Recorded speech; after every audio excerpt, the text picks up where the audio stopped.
Salve, salve, queridos alunos.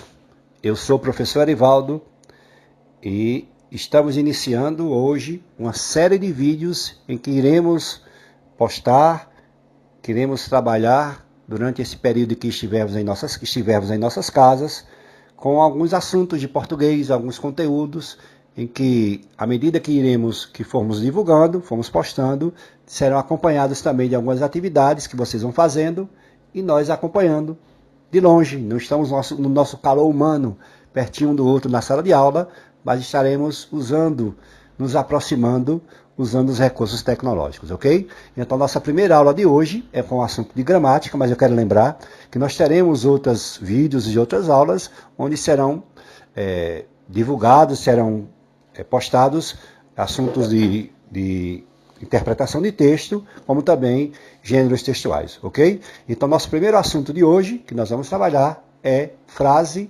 oração e período.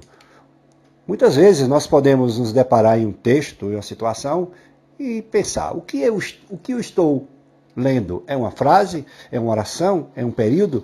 Então vamos agora diferenciar um do outro, mas eu vou dividir esse vídeo em 3 para que não fique muito longo.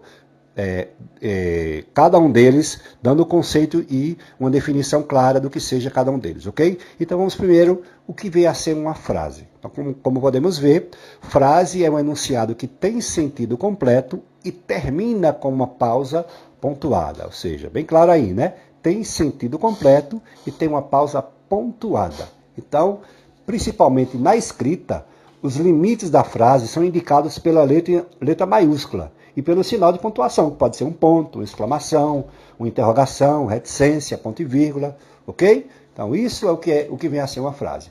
Algumas definições também de frase, alguns conceitos, é que a frase pode ser formada por uma palavra ou várias. Ela pode ser curta, pode ser média, longa. Uma frase pode transmitir ordens, sentimentos, desejos e também ideias.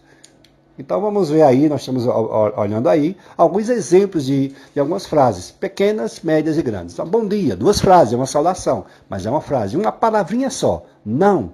Se transmite sentido, se tem sentido, transmite uma ideia, é uma frase.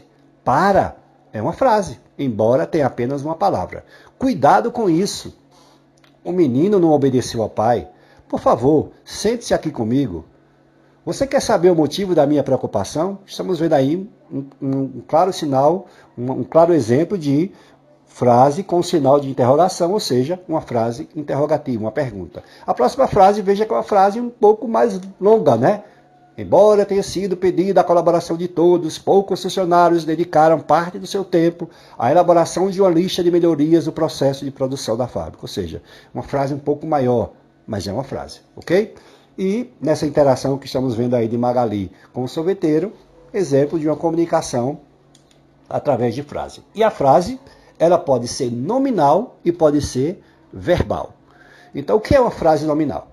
Essa frase nominal é classificada com esse nome porque não apresenta um verbo na sua composição, sendo assim formada maioritariamente por nomes, que são substantivos, adjetivos e advérbios. Só relembrando um pouquinho, o que é um verbo?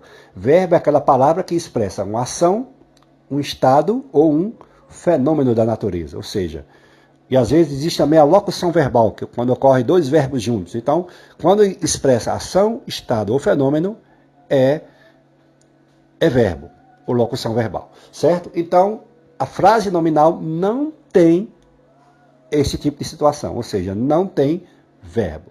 Então, alguns exemplos de frases nominais. Observe que não tem nenhuma ação em cada um deles. Atenção, menino, coisa estranha, que bonito, sinistro, belo trabalho. Casos de frases que são formadas por nomes, né?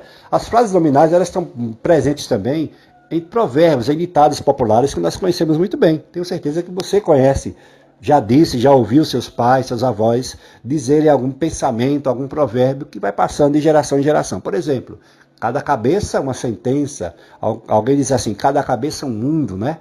Casa de ferreiro, espeto de pau. Então, muitas vezes também ocorre do verbo ficar subtendido, ou seja, embora não seja uma frase nominal, não tem verbo, mas o verbo está num contexto. Quando alguém diz assim, cuidado, ficou subtendido aí o verbo ter. Tenha cuidado. Silêncio, se alguém manda, pede para alguém fazer silêncio, está subentendido o verbo fazer. Faça silêncio. Boa noite. O verbo subentendido é o verbo ter. Tenha uma boa noite. Quando alguém pergunta para outra pessoa, tudo bem? Está subentendido aí a palavra está. Está tudo bem? Está é um verbo. Muito bem. As frases nominais também são usadas em descrições, ou seja, em textos literários onde se fazem descrições. Então, descrever lugares, descrever situações. Então, olha só o exemplo. Um quarto muito frio, o chão cinza e sujo, a janela aberta e as paredes brancas. Descrevendo, e observa-se que não tem nenhum verbo aí, nenhuma ação. Um outro exemplo, uma vista encantadora com altas palmeiras, flores exuberantes e um verde brilhante. Então, acabamos de ver o que são frases nominais. Então, como podemos verificar, frases nominais são muito usadas em exclamações e ordens, bem como em descrições literárias e também em provérbios. Ok? Muito bem. E agora, frase verbal. Então, contrariamente à frase nominal, uma frase verbal é uma frase que apresenta verbos na sua composição. Então, vemos aí um exemplo. Meu filho comeu o bolo. Então, a palavra comeu é um verbo. Então, isso é uma frase verbal. Sua irmã já acordou? Ou seja, a palavra acordou, que é um verbo, torna assim essa frase uma frase verbal. Ok? Então, essa é a distinção entre frase nominal e frase verbal. Frase verbal é aquela que tem verbo. E agora? Frase ou oração? É o que nós vamos ver no próximo vídeo, na próxima aula. Então, espero que vocês tenham compreendido bem qual é o conceito de frase, o que é uma frase. Ou seja, um enunciado que tem sentido completo, que poderá ter ou não verbo, frase nominal ou verbal, e ela sempre termina com uma pausa pontuada. Então, até a próxima aula, até a segunda parte dessa aula, onde iremos trabalhar oração. Até mais.